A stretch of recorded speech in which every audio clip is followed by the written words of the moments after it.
자, 기억을 어제로 되돌려 보겠습니다. 어제 장 초반에 코스피 급등세를 보였죠. 그러면서 삼성전자가 29만 전자를 탈환하려고 시도를 하고 있었는데요. 막판에 결국에는 파란불로 돌아서면서 털썩 주저앉았습니다. 자, 오늘 상황은 더 안 좋습니다. 코스피 지금 6% 넘게 빠지고 있어요. 6,400선까지 하락을 했는데요. 간밤에 뉴욕 증시도 별로 안 좋았습니다. 갑자기 왜 이러나? 역시 미국 장기 국채 금리에 경고등이 들어왔다는 점, 이게 전반적인 시장에 압박을 주고 있다라고 볼 수가 있겠는데요. 우리 시장에 미칠 영향까지 짚어보도록 하겠습니다. 유신익 KBWM 스타자문단 수석 이코노미스트 나와 계십니다. 박사님 어서 오십시오. 네, 안녕하십니까. 오늘은 저희 제작진이 특별한 지령을 내렸습니다. 쉽게 해라. 쉽게. 이 채권이 굉장히 중요한데 채권 얘기하면 잘 안 와닿는 경우가 많아서 저런 말씀을 하시는 것 같아요. 그래서 오늘은 쉽게 한번 가보도록 하겠습니다. 미국 30년물 장기 국채 금리 어마어마하게 높아지고 있어요. 5.33%까지 올랐는데 자, 일단 5.33%라는 게 어떤 걸 의미합니까? 그러니까 아주 쉽게 말씀드리면 지금 미국이 성장은 되고 있잖아요. 네. 근데 5.3을 넘었다. 이거는 역사상 최악의 인플레이션이 이미 시작이 됐다. 첫 번째. 예. 그다음에 두 번째는 국채가 너무 많이 팔린 상태라서 이제는 더 이상 소화할 곳도 부족하다. 그리고 세 번째는 그러면 국채가 왜 소화할 곳이 없느냐. 그러니까 핵심이 뭐냐면 트럼프 정부가 정말 돈을 많이 썼습니다. 그러니까 그 정말이라는 단어가 숫자로 말씀드리면 매 분기마다 약속한 예산 지출의 규모가 있는데 그거 대비해서 매 분기당 1,000억 달러씩 상회를 하고 있어요. 원래 잡은 돈도 많이 잡아놨는데 그러니까 7조 한 4천억 달러를 쓰겠다고 해놓고 요대로 가면 7조 8천억 달러. 7조 4천억 달러와 8천억 달러가 큰 차이가 없는 것 같은데요. 4천억 달러인데. 근데요. 지금 미국이 이 5%대 금리 장기금리 5%대면요. 연간 내야 되는 이자만요. 1조 2천억 달러가 필요합니다. 야, 1조 2천억 달러면 우리 돈으로 1,000조 원이 넘는. 그러니까 예산에 거의 20% 가까운 돈을 이자로 내고 나머지 돈을 써야 되는데 거기에 최근에 국방비 지출이 초과 지출이 나왔고 일전에 상원 하원 그 청문회 보셨죠? 이제 상원 의원들조차도 더 추가적인 지출에 대해서 예산을 확보해 주세요라고 하니까 상원 의원이 공격을 하잖아요. 안 된다. 목표가 뭐냐? 이길 수 있는 거냐? 공화당이 지금 우세인데도 불구하고. 그러니까 지금 상황인즉슨 한마디로 미국이 나 떨고 있니? 나 떨고 있다. 그러니까 민감해지기 시작한 겁니다. 어떻게 민감해졌냐? 두 가지가 있었죠. 최근에 엔화 공동 개입. 있었죠, 맞아요. 두 번째 최근에 국채 발행 계획. 이 두 개가 있었습니다. 아니 환율하고 채권하고 무슨 상관인데? 엔화 공동 개입을 미국이 역사상 한 국가가 개입을 한 환시 개입을 하는 데 있어서 역사상 세 번째로 개입을 했습니다. 굉장히 이례적인 일이었네요. 원래는 G7하고 같이 해야 돼요. 첫 번째 역사상 보시면은 유로화 출범했을 때 한번 이제 매수 개입을 한 적이 있었고, 두 번째 일본 동해 대지진이 일어났을 때 너무 불쌍하다. 엔화 매도 같이 때려줘가지고 엔화 약세 만들어서 경기 부양시켜주자. 요 두 개는 이해가 되네요. 요거는 이해되죠. 근데 이번에 역사적으로 최초로 1국이 하는데 개입을 한 거예요. 와, 이게 왜 그럴까? 보통 통상 달러가 올라가면요 국채금리는 같이 올라갑니다. 그렇죠. 근데 최근에 엔화 약세가 다른 유로나 파운드는 사실 죽어 있는 상태에서 움직이지도 않아요. 근데 엔화 약세가 심하니까 달러 강세가 너무 심한 거예요. 그 달러 강세 때문에 우리 환율도 급등을 했어요. 그러면서 무슨 현상이 나타나냐? 미국채 금리가 같이 올라가는 거예요. 즉 달러가 비싸니까 미국채 금리도 같이 비싸지네. 그러니까 미국 입장에서 일본이 개입을 할 때 우리가 도와줄게. 근데 너희들 당연히 달러를 갖다 풀어야지 걔네들은 이제 환율이 안정화될 거 아닙니까? 그러니까 너희들 근데 혹시 미국채 갖고 있는 거 팔지 말고 피마 레포라고 해서 우리 중앙은행한테 잠깐 맡기면은 그거를 국채를 담보로 해서 달러 빌려줄 테니까 그거 가지고 한번 해봐. 그러니까 일본이 환율 잡겠다고 미국 국채를 팔면은 미국 국채 금리가 더 흔들릴 테니까. 그렇죠. 바로 거기가 포인트가 있는 겁니다. 국채 금리를 흔들리지 않게 하면서 엔화 공동 개입을 할 때 같이 하면서 그것도 이제 유로로 개입을 했거든요. 그러니까 쉽게 말하면 유로 엔화 시장에 개입을 한 거예요. 달러 엔화 시장에 개입은 안 했어요. 미국은. 그렇게 하면서 이제 달러를 약간 이제 떨어뜨리면 그럼 무슨 일이 발생하죠? 금리가 안정될 수 있잖아요. 자, 요 패키지가 하나가 있었고 네네. 두 번째 장기 효과 없는 것 같은데. 효과 없습니다. 예. 네. 말씀하셔서 그냥 답 말씀드리는데 효과 없습니다. 그리고 두 번째는 뭐냐면 지금 장기 국채 발행 계획을 내세우는데 베센트 재무장관이 장기 국채가 이제 발행될 계획이 있잖아요. 규모가. 그러면 자꾸 차입 규모가 늘어나고 부채가 자꾸 늘어나니까 이제 40조 달러 넘어가거든요. 부채만 해도. 그리고 7, 8, 9월 달에 1,000억 달러 또 초과 지출이 나올 것 같아요. 이제 추가적으로. 근데 세수는 또 적게 거친대요. 그럼 600억 달러에서 700억 달러를 또 빌려야 된대요. 그러면은 빌린다는 거는 뭐냐면 채권을 더 발행할 거라고 그렇죠. 생각하게 되잖아요. 그런데 장기 국채 발행이 예상보다 그대로예요. 변화가 없어요. 쓸 땐 생겼는데 채권 발행 계획은 없다. 없어요. 그러니까 이게 왜 그런가 그랬더니 이제 뭐라고 베센트 재무장관이 얘기하면 단기채 위주로 뭔가 조정을 해나가겠다. 와, 이게 그냥 언뜻 들으면은 야, 얘네들 그래도 나름 계획이 있네라고 평가를 할 수 있겠는데 다른 나라들도 좀 이런 식으로 하잖아요 지금. 근데 이거 되게 무서운 얘기예요. 그래요? 왜냐하면은 장기채를 돈을 빌려야 되는데 장기채 발행을 안 한대요. 그건 왜냐하면은 장기채를 여기서 발행하면 장기채 금리가 뛰어버리거든요. 안 그래도 높은데 채권이 또 풀리니까 그렇죠. 채권 가격은 내려가고 금리 올라가고. 그리고 금리 올라가고. 근데 지금 장기채 금리가 비싸잖아요. 금리가 높잖아요. 그러니까 미국 입장에서 장기채를 발행하면은 이자 부담은 더 많은 거예요. 그러니까 단기채로 발행하겠대요. 근데 우리 그런 생각 해보셨어요? 집을 살 때요. 모기지 금리 이제 몇 년 만기 하잖아요. 근데 집을 살 때 보통 30년, 40년 이렇게 하지 않습니까? 그렇죠. 보통 통상. 왜냐면 집은 장기로 이제 보유하거나 이제 살려고 하는 집이니까. 근데 우리 이제 집을 사면서 단기채 6개월물 모기지 채권으로 자기는 대출을 받겠대요. 이거 어때 보이세요? 현금 부자인가 이런 생각이 드는데요. 되게 위험해 보이지 않으세요? 파산할 것 같은데요. 저 같으면 6개월로 이렇게 롤오버 하다 보면 만약에 이번 6개월치에 당신의 모기지 대출은 이제 연장이 안 됩니다. 갑자기 이러면 어떻게 되는 거야? 파산은 두 손 드는 거죠. 그렇죠. 지금 미국이 그런 격이에요. 국가의 재정은 통상 1년이거나 더 길죠. 2년, 3년을 예상하고서 의무 지출이나 재량 지출을 짜요. 계획을. 근데 장기채가 금리가 너무 비싸고 장기채 금리가 또 올라갈까 봐 장기채 발행은 안 한대요. 돈은 필요한데. 그러면서 단기채를 위주로 이제 조정을 하겠대요. 그러면 야, 국가 예산을 짜는데 차입 규모가 이렇게 늘어났는데 단기채로 발행을 해도 되는 거야? 그래서 이제 규정을 봤더니 지금 여기서 단기채를 조금만 더 발행하잖아요. 그럼 총 비중 있잖아요. 빌린 채권, 이제 발행한 채권에서 20%를 넘어가게 생긴 거예요. 원래 이제 우리 차입 감사부에서, 그러니까 미국 재무부의 차입 감사부에서 규정하는 비율은 25%를 넘어가면 위험하다라고 보고 있어요. 바로 그런 이유 때문에. 국가의 재정은 장기로 쓰여지는데 돈은 단기로 빌려요. 그러면은 계속 단기 시장에서 계속 빌려야 되는 거예요. 그렇죠.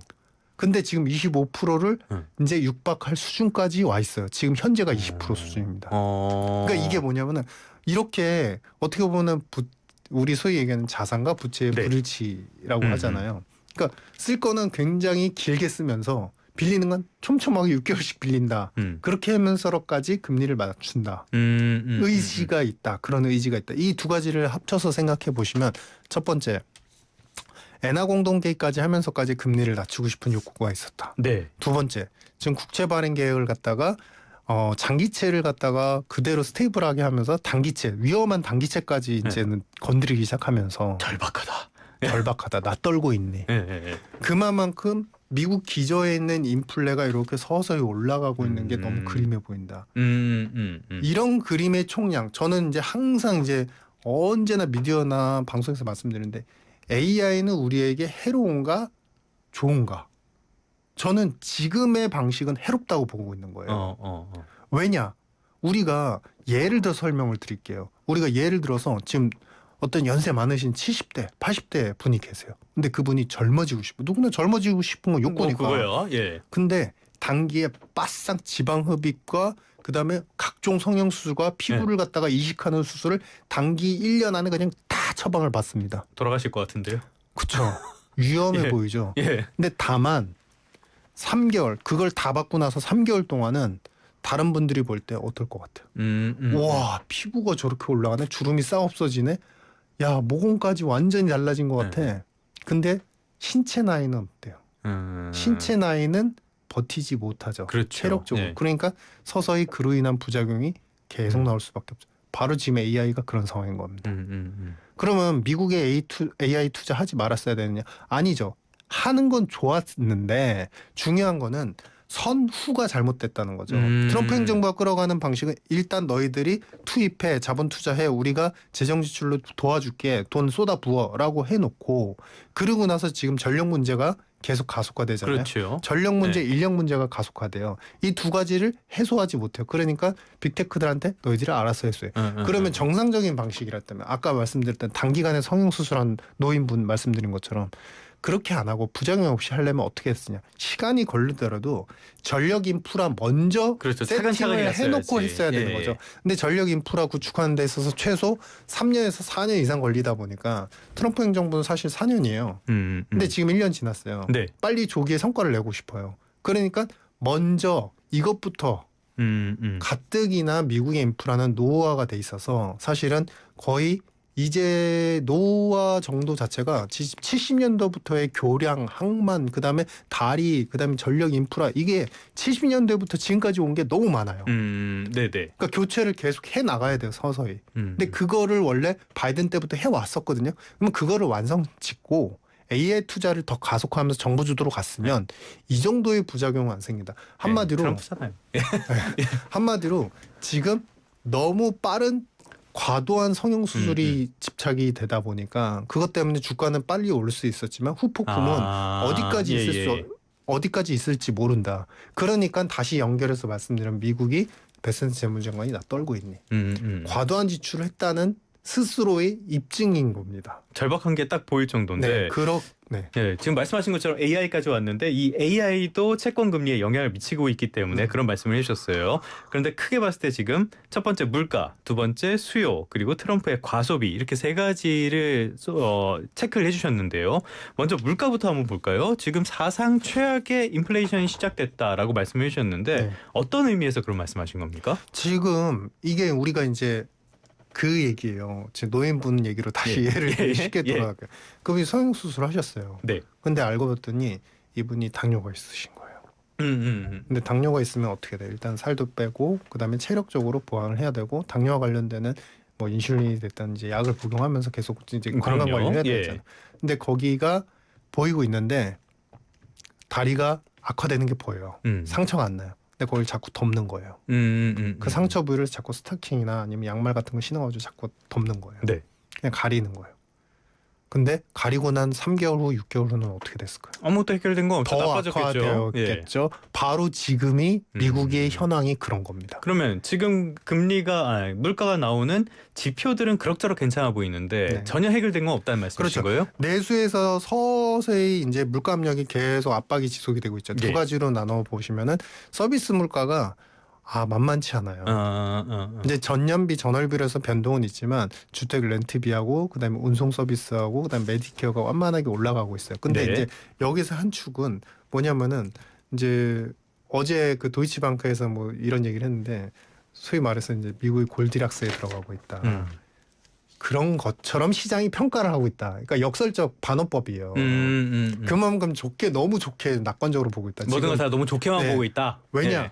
지금 제가 서비스 물가가 서서히 올라가고 있다고 그랬잖아요. 근데 지금 글로벌 시장에서는 어떻게 하냐면은 평가를 어떻게 하냐면 결국에 탁구 때문에 WTI 가격은 내릴 거야. 그러면 유가는 떨어질 거고 유가가 떨어지면 전체 CPI나 물가는 다시 반락을 할 거야. 그러면은 미국이 금리 인상 안 할 수도 있어. 그리고 금리 인상이 아니라 오히려 금리 인하를 할 거야. 막 행복회를 막 돌리는 거네요. 그렇게 가면은 이 경로는 지금 자산 가격도 그렇고 글로벌 경제가 지금 위축됐을 때 지금이 제일 싸고 지금 투자에 적기야. 무조건 투자해야 돼. 그러면서 그런 상황을 갖다가 누가 부추기죠? 빅테크들이 더 부추기죠. 특히 엔비디아가 나타나가지고 이제 또 다시 순환 보증 제도를 갖다가 이제 대출까지 껴가지고 자기가 대출까지 해준다고 하면서 더 확장을 시키려고 하죠. 요거는 조금 배경 설명을 드리자면 최근에 빅테크들이 돈을 마련하는 방법이 다양해지고 있는데 말씀하신 엔비디아가 이렇게 일종의 사금융까지 제공하는 그런 모습까지 나타나고 있습니다. 그런 상황이 연출이 되면 그러면은 이제 그 부분은 뭐냐면 한마디로 노인분의 굉장히 화려한 미모라는 거예요. 아, 그렇게 네. 연결이 되네요. 굉장히 화려한 예, 미모. 예. 저분은 그래가지고 다시 이제 회춘했나 보다. 건강도 좋아졌나 보다. 근데 실제로 보시면 지금 전선을 중동으로 가보겠습니다. 바로 이제 다리가 안 좋아지고 있다는 네. 부분. 자, 중동의 전선은 어떻게 되냐면 확산이에요. 지금 이거는 우리가 중동 전쟁이 이제 4차 대전, 이제 4차 중동 전쟁까지 혁명까지 있었는데 그때까지 보시면은 모든 트리거는 사실 차이점이 있어요. 그때는 예전엔 이스라엘이 영토 싸움을 하다 보니까 이제 이제 중동 아랍 국가들이 뭉쳐가지고 한 번에 빵 터지고 미국이 개입을 하면서 어느 정도 정리가 되고 그렇죠. 그래서 예. 단기적으로 유가 오일 쇼크가 확 왔다가 꺼져요. 근데 지금 뭐냐면 미국이 주도를 해요. 그렇죠. 미국이 주도를 하면서 미국이 이 전선을 더 확산을 시키고 있어요. 교합과 안정을 시키는 게 아니라 더 확산을 시키고 있어요. 예를 들어서 설명드리면요. 지금 이란과 그다음에 미국의 사례는 호르무즈는 이제 완전히 상설 뭐냐면은 그 운송료에 대한 컨트롤권 다 가져가니까 엉망이 돼버렸어요. 네, 그렇게 됐죠. 근데 중요한 건 이제 후티 반군이 결국에는 후티가 뭐 어떻게 해요? 지금 홍해까지 막고 있는 거잖아요. 끼어들었죠. 네. 예. 그래서 두 개는 우리가 다 뉴스에서 접해서 알고 있어요. 근데 문제는 뭐냐면 사우디가 지금 파키스탄, 터키하고 메카 동맹을 결성합니다. 왜 결성을 했냐면요. 이라크 민병대 그다음에 후티 반군하고 싸우기 위해서요. 그럼 전선이 또 하나 넓어졌네요. 또 넓어진 거예요. 예전에 15년에서 16년도 사이에 후티 반군하고요. 그다음에 사우디하고는요 한번 전쟁을 치른 바가 있었습니다. 왜냐하면 중동 정세 자체를 갖다 너무 어지럽히게 한다는 이유 때문에 예멘에 후티 반군이 있었고 예멘에 이제 정부군이 있었는데 네. 정부군을 지원하면서 이제 전쟁이 일어났던 거예요. 근데 이게 너무 이제 일파만파 커질 것 같으니까 휴전을 한 겁니다.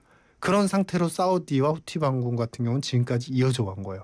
근데 이번에 보시는 것처럼 공격을 하잖아요. 네. 사우디 정제시설 파괴가 되잖아요. 네. 그러니까 사우디는 어떻게 돼요? 지금 서부 서부 양부 항구로 이제 수출 선적 물량들이 많이 나가야 되는데 그게 홍해로 나가는 물량들이 굉장히 많단 말이에요. 근데 거기가 막히니까 사우디가 원유 부자 국가잖아요. 네. 이제 우리가 명분에는 대의에는 참을 수 있어도 돈 앞에서는 못 참는다 그랬어요. 네. 수출이 안 되니까 이제는 더 이상은 못 참겠는 거예요. 거긴 대의를 떠나서 생존의 문제니까 그렇죠. 그거는. 그러니까 이 메카 동맹을 결성했다는 것 자체는 뭐냐면 이제는 미국의 승인 없이 만약 후티의 공격이 있거나 반격이 있을 경우에는 자체적으로 이 동맹군들이 사우디 주축의 동맹군들이 공습을 할 수 있겠다. 의사를 표현한 거예요. 자, 그래서 지금 국제 유가도 브렌트유나 WTI가 전쟁이 한참 진행될 때 거의 그 수준까지 지금 올라가고 있단 말이죠. 그럼 말씀하셨던 물가, 역대 최악의 물가 상황 이런 것들이 쉽게 진정되지 않을 가능성이 크다고 보시는 거예요? 그렇죠. 그래서 유가가 변동은 할 수 있고 타코 정책 때문에 바뀔 수 있는데 그래서 제가 아까 이제 사우디 얘기하면서 못 참는다 정제시설 얘기를 드렸잖아요. 이게 뭐냐면 결국에 기름 가지고 뽑아낼 때 디젤 뽑아내고 휘발유 뽑아내서 삼용 쓰고 자동차 쓰고 이렇게 그럼요. 쓰잖아요. 근데 그 정제 시설이 중동 내에서도 엄청나게 파괴가 많이 됐고 글로벌리 지금 전체적으로 다운그레이드가 다 된 겁니다. 왜냐하면 정제 시설들이 다 파괴가 중동에서 핵심 시설이 파괴가 되니까. 그러니까 글로벌 정제 시설 즉 기름 뽑아내는 휘발유 디젤 뽑아내는 정제 시설이 지금 정상 범위에서 20%가량이 감소가 된 상황이에요. 그럼 이 얘기는 뭐냐면요. 유가는 어떻게든 WTI 가격은 트럼프가 개입을 해서 거짓말을 해서를 낮출 수는 있어요. 어떻게든 통제할 수 있죠. 낮출 수 있어요. 전략률도 풀고. 그렇죠. 근데 중요한 거는 실제 미국 그다음에 유럽, 아시아가 쓰는 기름값 있잖아요. 진짜 우리가 쓰는 휘발유 디젤은 가격이 안 떨어진다는 거예요. 그러니까 이런 상황이 계속 녹록히 지속이 되다 보니까 유러피안 천연가스는 지금 사상 최고치 상황이고요. 미국의 브렌트유 그다음에 페트롤륨 가격도 고점에서 떨어지질 않고 있어요. 그러니까 이런 상황들이 계속 반복이 되니까 물가의 압력은 지금 단순한 내부의 상황이 아니라 지정학적 리스크랑 지금 함께 가고 있다. 그러니 국채 금리가 사상 최고치를 더 찍고 올라갈 수밖에 없는 환경이다. 그러니까 지금 물가에 대한 우려가 그 국채 금리에 실질적으로 반영이 되고 있는데 네네. 그렇게 따지면은 지금 박사님께서 말씀하신 모든 것들을 다 종합을 하자면은 지금의 이 높은 국채 금리 단기간에 안정되기는 어렵다는 얘기가 되는 거네요. 단기가 아니라 이거는 2, 3년 정도 사이클을 겪어야 되는 겁니다. 이 정도가 되면은 금리 사이클이 2, 3년 동안 더 이제 하이퍼 인플레이션 때문에 그리고 재정 적자나 미국의 과다한 지출 때문에 금리가 더 치솟다가 마냥 또 치솟진 않습니다. 네. 그러다가 이제 멈춤이 나오죠. 멈춤이 나오면 그 상황에서 이제 미국이 결국엔 페드도 회피 못할 겁니다. 아무리 이제 우리 케빈 워시라도 그러면 금리 인상을 하게 되면 이제 금리가 높은 수준에서 계속 등락을 반복하면서 이제 저금리 시대는 끝났다. 1년, 2년을 반복하면요. 분명히 침체가 옵니다. AI요, 뭐 엔비디아가 대출 뭐 보증을 해주고 뭐 이런 것도 사실은 금리가 여기서 5.3이잖아요. 5.5 이상 넘어가면요, 이제 거의 그 보증을 받아서라도 대출 받으려는 회사들은 절반 이상 줄어든다고 보셔야 돼요. 근데 침체가 우려될 때는 금리가 일반적으로 하락을 하잖아요. 그렇죠. 근데 지금은 그 가능성까지는 안 보고 있다는 거예요. 그게 결국에는 AI가 제가 처음에 말씀드린 것처럼 이롭냐 해롭냐. 그러니까 과다하게 너무 경제를 붐업을 빨리 시키려다 보니까 막 분칠을 해주고 있는 거구나. 분칠을 AI가. 해주니까 차라리 냅뒀으면 지금 금리에 누가 버티겠어요. 미국 서민 경제도 못 버텨요. 지금 소비도 줄고 있어요. 그러면은 여기서 차라리 침체가 올 것 같으니까 금리가 다운그레이드가 빨리 되면 부양이라도 하고 부양의 명분도 생기잖아요. 근데 지금 AI는 뭐냐면 상류계층이라고 보셔야 돼요. 초상류계층들만 소비를 하면서 거기서 돈이 많이 도니까 전체 성장률은 그렇게 또 많이 안 떨어지는 것 같아요. 그러면 어떻게 되냐? 미국 입장에서 페드 입장에서 금리 인상을 갖다가 빨리 할 수 있는 그 금리 인하를 빨리 할 수 있는 그 명분이 없는 거예요. 뭔가 지표상으로는 그게 아니니까. 그렇죠. 계속. 그러니까 되게 애매한 상황을 만들고 있는 게 지금 트럼프 행정부의 AI 정책인 거다. 그래서 1, 2년 AI까지도 위축되는 걸 봐야 결국엔 미국이 금리 인하를 겨냥하면서 금리도 하락 안정화될 수 있다. 이런 판단입니다. 알겠습니다. 1부에서는 뭐 쉽게 풀어드리려고 노력은 많이 했는데요. 조금 어려웠을 수도 있을 것 같은데요. 2부에서는 조금 더 우리에게 와닿는 이야기로 계속 금리 이야기 이어가 보도록 하겠습니다. 잠시 쉬고 돌아오겠습니다.